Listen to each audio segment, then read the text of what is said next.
April 2018 nang gumuho ang mundo ni Matthew. Natagpuan ang 19 years old na misis nitong si Jessica sa isang kandatong closet. Duguan ang ulo nito at wala itong malay. Ayon kay Matthew, isang police officer, nang gabing yon, nag-text sa kanya si Jessica ng plano nitong pagpapakamatay. Matapos ang ilang linggong pananatili sa ospital, sa wakas ay nagising na si Jessica mula sa koma. Subalit ang masaklap, wala itong maalala sa nangyari. Ang tanging pinaninindigan nito ay kailanman ay hindi nito kikitilin ang kanyang sarili. Ngunit kung hindi si Jessica, sino ang magtatangka sa buhay nito? Kunin na ang inyong mainit na kape at simulan na natin ang kwentong krimen ng The Jessica Boynton Case. Spring noong 2013 nang magsimulang mag-date ang nooy 15 years old na si Jessica Lester at 16 years old na si Matthew Boynton. Nagsimula ito sa tukso ng kanilang mga kaibigan. Para kay Jessica, maswerte ito nang matipuhan ng baby face ngunit muscular at mukhang mayamang si Matthew. Lubha itong popular sa kanilang eskwelahan. Si Matthew ay apo ng sheriff ng Spalding County, Georgia. Habang si Jessica naman ay inabandona ng kanyang mga magulang ng 3 taong gulang pa lamang at mula noon ay nanirahan sa isang farm kasama ng umampon sa kanyang ina. Makalipas lamang 1 taong pakikipag-date, isang araw ay inamin ni Jessica sa kanyang lolo't lola na buntis na ito. Walang alinlangang nag-alok naman ng mga ito ng suporta sa apo at sinabing tutulungan itong maitaguyod ang bata dahil sa mura nitong edad. Gayunpaman, nagdesisyon sina Matthew at Jessica na palakihin ng solo ang anak. Lumipat ang mga ito sa isang apartment. Noon ay nangangarap si Matthew na magtrabaho bilang pulis at sundan ang yapak ng kanyang lolo at hindi naman ito nabigo. Kinalaunan ay nakapasok ito bilang officer sa Griffin Police Department. Bilang pulis, itinuturing si Matthew ng mga kasamahan na masigasig, seryoso at tapat na alagad ng batas, bagay na halos nadala nito sa kanyang tahanan. Pagdating sa nobyang si Jessica, masyado itong strikto. Sa puntong naging kontrolado na nito ang kanyang bawat kilos. Gaya na lamang kapag mayroong okasyon. Kahit pa sa mga family gathering, iilang sandali lamang ang mga itong maglalagi sa venue at mag-aaya agad si Matthew na umalis. Gayon rin ang minsang dalawin ng mga ito ng grandparents ni Jessica noong Pasko. Pagkaabot ng regalo ay nagmamadali na si Matthew pauwi. At mula nang magtapos si Jessica ng high school coursework online, halos hindi na nito nakita ang mga kaibigan pati na ang kanyang pamilya. Katwiran ni Matthew, hindi kadugo ni Jessica ang mga ito. Walang kalayaan si Jessica na umalis ng bahay. Parating bitbit ni Matthew ang susi ng patrol nito nang sa gayon ay hindi magamit ni Jessica. Wala rin itong anumang cards na maaaring magamit pambili ng mga pangangailangan para sa sarili o pamilya, kaya naman lahat ay dumadaan kay Matthew. Naging malaking issue ang pangontrol na ito sa buhay ng dalawa. Sa lala ng paghihigpit ni Matthew, minsan na hindi na makatiis si Jessica. May mga pagkakataong nilalabanan nito ang aksyon ng nobyo. Nahihiyawan niya ito at naduduro o nahahampas. At ginamit ito ni Matthew laban kay Jessica. Bilang pulis, alam na alam nito kung paano magagamit ang batas, mapatama man o mali. Samantala, noong December 2014, 1 taon mula nang isilang ang kanilang unang anak, nagkaroon ng affair si Jessica. Nabuntis ito ng kanyang kabit. Suspisyon ng mga malalapit kay Jessica, paraan niya ito upang kumalas na kay Matthew. Subalit sa kabila nito, tinanggap ng mister ang bata at nangako na palalakihin at ituturing niya ito bilang sariling anak. At sa halip, tila mas nagpatibay ito sa kanilang dalawa dahil kinalaunan ay kinasal ang mga ito. Hanggang sa noong taong 2016, 6 na buwan pa lamang mula nang ikasal, nadiskubre naman ni Jessica na mayroong lihim na karelasyon si Matthew. Ang dispatcher ng Spalding County Sheriff's Office, ang opisina ng lolo ni Matthew na si Courtney Colloway. Ito ang naging huling hudyat ng pagwawakas ng noon pa may magulo ng pagsasama ni Jessica at Matthew bilang mag-asawa. Dahil rito, naging mutual ang desisyon ng dalawa na maghiwalay na. Noong una ay maayos ang naging planong hiwalayan ng mga ito, subalit unti-unti itong naging masalimuot. Nagsimulang i-report ni Matthew si Jessica ng pisikal na pananakit sa kanyang mga katrabaho. Bagay na nagtulak kay Jessica upang magkaroon ng kanyang sariling report. Idinokumento nito ang lahat ng mga naging kilos ni Matthew habang sila'y kasal, partikular na ang kanyang mga biglaang pag-alis at pakikipagkita sa girlfriend. Tinawag niya itong Dirty Divorce Diary.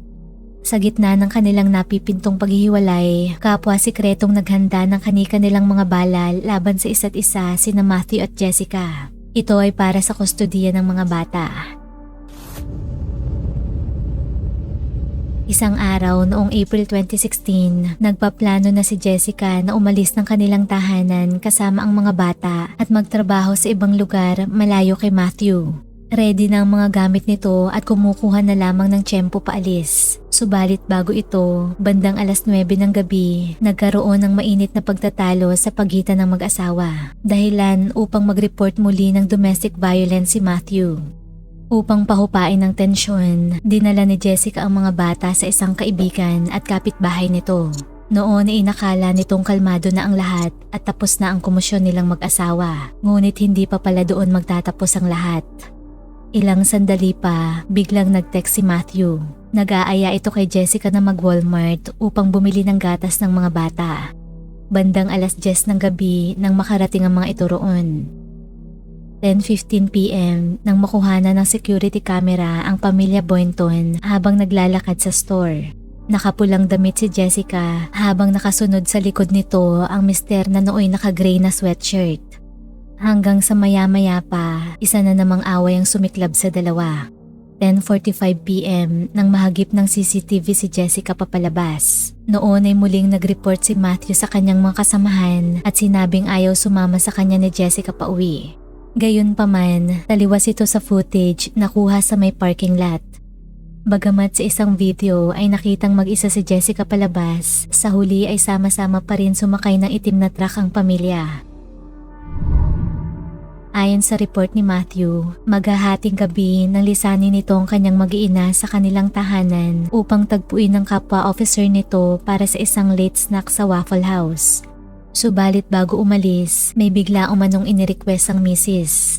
Inutusan siya nitong kumuha ng ambulansya.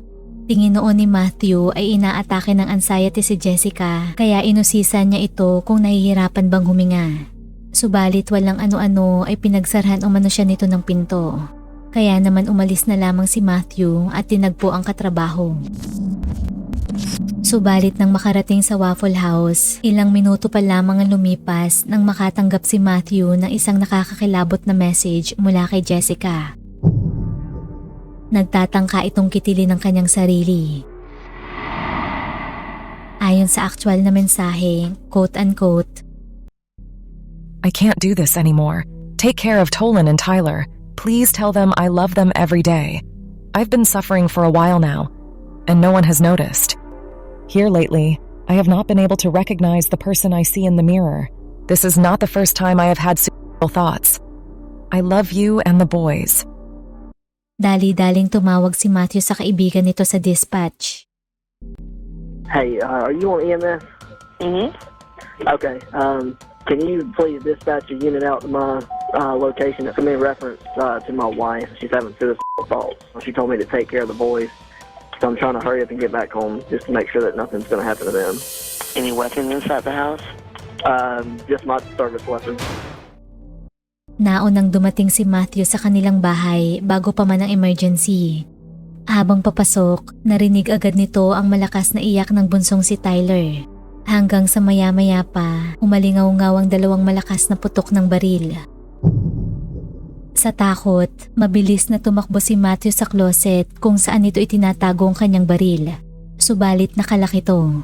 Kaya naman wala itong nagawa kundi kunin ang kanyang police radio sa kusina at desperadong tumawag sa 911. I believe I just heard a shot fired coming in my residence. I just came up the stairs 2 rounds. Be advised of a smoke gun smoke. And I can't get an answer to the door. Samantala, dumating na rin roon ang mga kasamahan sa trabaho ni Matthew sa Georgia Police Department. Dinatna ng mga ito ang walang malay na si Jessica sa ibabaw ng service gun ng kanyang mister.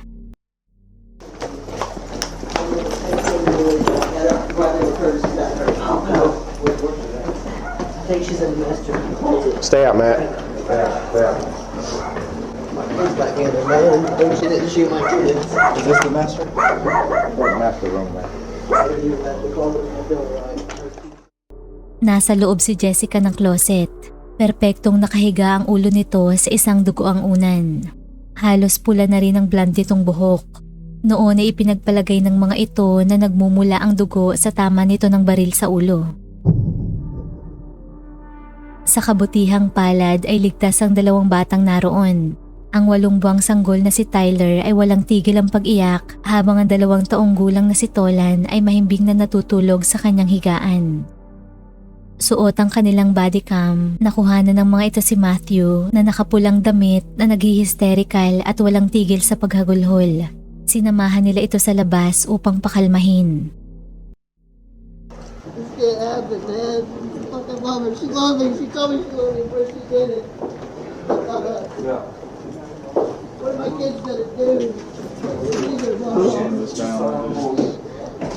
Fucking mom. God damn it, man. I could have just fucking jumped. I mean, if I could have been here 2 minutes earlier, man, I could have jumped in front of the gun and tried to get it from her, man. Kasabay nito, isinakay na si Jessica sa helicopter upang dalhin sa hospital. Nang kuna ng pahayag, sinabi ni Matthew na nakatanggap ito ng suicide text mula sa asawa. Bagamat hindi umano nito alam kung ano ang intensyon ni Jessica kung papatayin ba nito ang kanilang anak, siya at saka ang sarili. Kung gayon, ang tanong ng marami ay kung bakit hindi nagawang ilabas ni Matthew ang mga bata upang ilayo sa kanilang ina. Depensa naman nito, bunga lamang ang reaksyon niyang ito ng takot at pagkataranta. Maya-maya pa, sumulpot na rin roon ang kapitbahay ni Jessica na pinuntahan nito ilang oras bago mangyaring insidente. Sinabi nito sa mga opisyal na imposibleng magpakamatay ang kanyang kaibigan. Idiniin nito na hindi suicidal si Jessica. Gayunpaman, itinuturing ng Griffin Police na ito ay isang kaso ng tangkang pagpapakamatay. Teorya ng Georgia Bureau of Investigation or GBI, pumasok si Jessica sa closet, naglock, humarap sa pader at saka nagbaril sa ulo. 2 butas mula sa tama ng bala ang kanilang nadiskubre sa magkaibang pader. Ang unang balang na-recover ay tumagos sa kaliwang bahagi ng closet habang ang pangalawa ay tumama sa likod ng pader ng closet. Subalit na natiling misteryo kung saan napunta ang ikalawang bala. Kapuna-puna rin na halos walang talsik ng dugo sa closet walls. Kinalaunan, nadiskubre rin ng mga investigador sa loob ng damitan ang itinatagong pulang divorce diary ni Jessica. Ngunit nang buklatin, nakakapagtakang ilan sa pahina nito ang nawawala. Samantala, ipinag-utos na ni Sheriff Bim sa kanyang tauhan na ipaabot sa pamilya ni Jessica ang masamang balita na namatay umano ito sa pamamagitan ng pagbabaril sa sarili. Bagay na labis na ikinagulat ng mga ito. Dali-dali ang mga itong sumugod sa tahanan ng apo. At noon ay nalaman na hindi pa patay si Jessica bagkus ay nasa kritikal itong kondisyon. Sa ospital, nang suriin ng doktor si Jessica, isang nakakagulat na bagay ang kanilang natuklasan nang i-shave ang buhok nito. Taliwas sa konklusyon ng GBI na nagbaril si Jessica, iba ang findings ng medical examiners na sumuri rito. Walang anumang bullet holes sa ulo ni Jessica. Lumalabas na hindi ito nagbaril. Sa halip, ang injuries na tinamo nito ay tugma sa isang blunt force trauma. Nang tingnan ng kanyang mga kamay, malinis ito. Wala itong anumang gunpowder burns bagamat may DNA ito sa baril. Marahil ay dahil natagpuan si Jessica sa ibabaw nito. Ngunit kung walang tama ng baril si Jessica, ano nga ba ang totoong nangyari sa loob ng closet?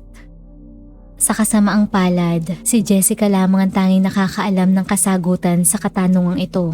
At nang panahong yun ay nakoma ito mula sa tinamong traumatic brain injury.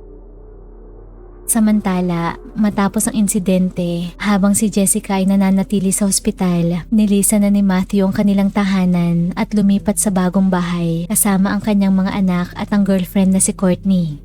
Inilagay rin ito sa isang administrative leave habang gumugulong ang investigasyon. Subalit makalipas lamang ilang linggo, muli itong nagbalik sa trabaho. Noon rin ay napunta rito ang buong kustodiya ng kanyang mga anak dahil sa kapahamakang maaaring idulot ni Jessica mula sa tangkang pagpapakamatay. Kinalaunan, tuluyan ang inilabas si Jessica sa hospital. Matapos suriin ng psychologist, lumabas sa resulta na wala itong anumang ebidensya ng depresyon o suicidal thoughts. Subalit makalipas ang 3 araw, naghain ng kampo ni Matthew ng protective order laban sa Mrs. Naglalaman ito ng pagbabawal kay Jessica na lumapit ng hindi bababa sa 300 yards kanino man kina Matthew at mga anak nito.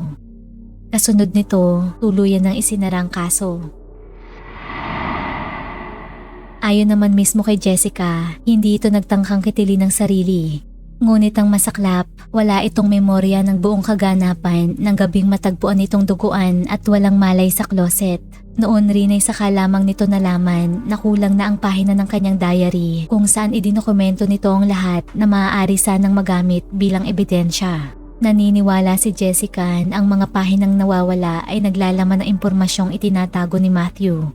Posible umanong ito ang pinagsimula ng kanilang away sa closet. Nang makita naman nito ang sinasabing suicidal text na natanggap ni Matthew, itinanggi ni Jessica na nagmula ito sa kanya dahil hindi ganoon ang estilo nito ng pagsusulat. Hindi rin umano ito magbabanggit ng I love you dahil hindi na sila magkasundo ni Matthew ng mga panahong yun. Kinalaunan, napag-alaman rin ni Jessica na sa final report ng mga pulis, inilista ito bilang patay na.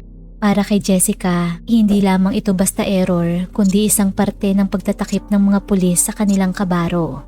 Kung si Matthew ay isang normal citizen, naniniwala si Jessica na nang gabi ng insidente ay tiyak hinuli na ito.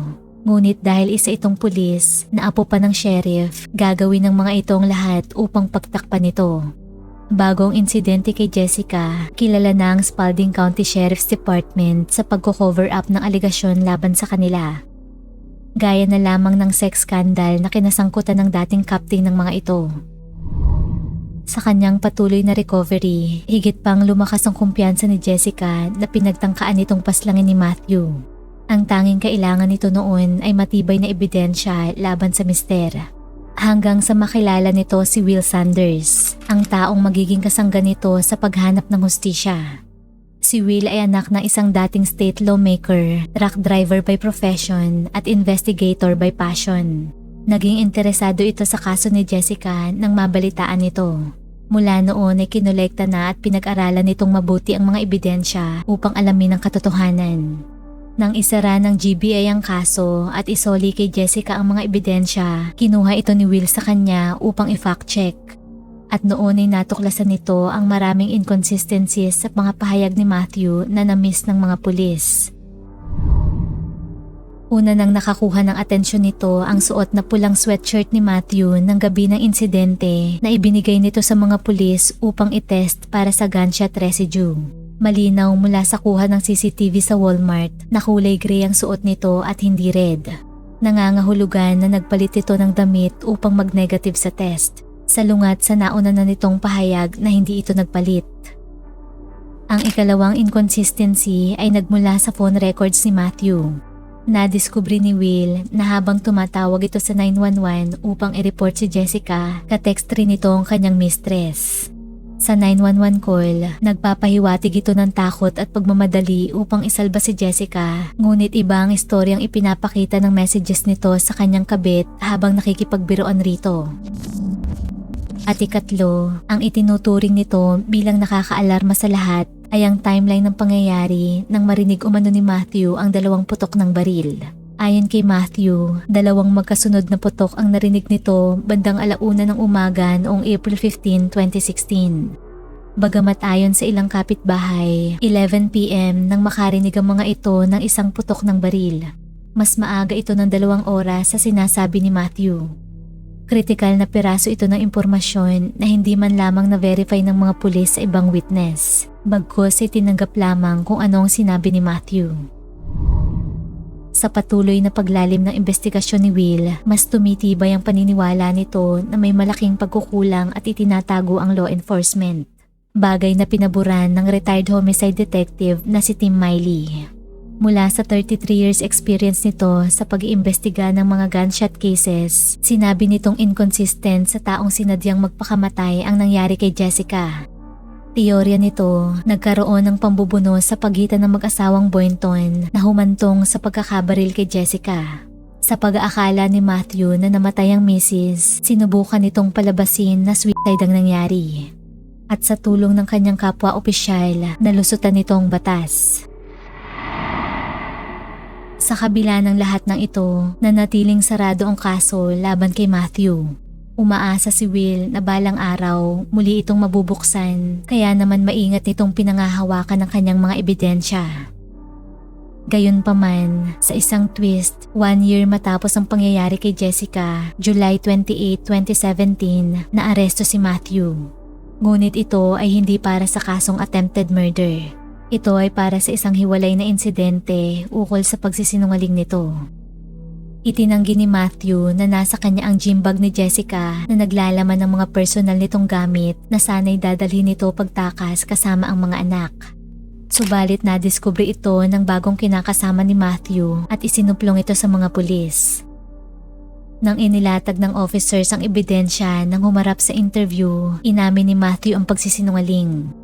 Dahil sa kanyang false statement na ibinigay sa sariling department, nakasuhan nito for false statements and violating his oath of office. Agad naman itong nakalaya matapos makapagpiyansa hanggang sa madrap ang kaso nito. Noon ay nalagay si Matthew sa isang administrative leave at kinalaunan ay nag-resign sa trabaho. Bagamat hindi na maaaring mag-serve sa community ng Griffin, kasalukuyan ay nananatili si Matthew bilang certified police officer sa state of Georgia. Samantala, muling nakuha ni Jessica ang kustodiya ng kanyang mga anak noong summer ng 2018. Ngayon ay nakatira na ito kasama ang kanyang fiancé na si Jacob. Biniyayaan ng mga ito ng isang anak na lalaki. Dumaranas pa rin ito ng pananakit ng ulo at amnesia. Umaasa pa rin si Jessica na bumalik ang kanyang buong memorya nang mangyaring insidente sa closet at kalaunan ay mabuksan ang kanyang kaso. Kung nagustuhan mo ang ating kwentong krimen, huwag kalimutang mag-like, subscribe at comment sa kung ano ang iyong opinyon tungkol rito. At laging tatandaan, mahalaga ang buhay, huwag kang papatay. Maraming salamat po sa panonood at hanggang sa muli.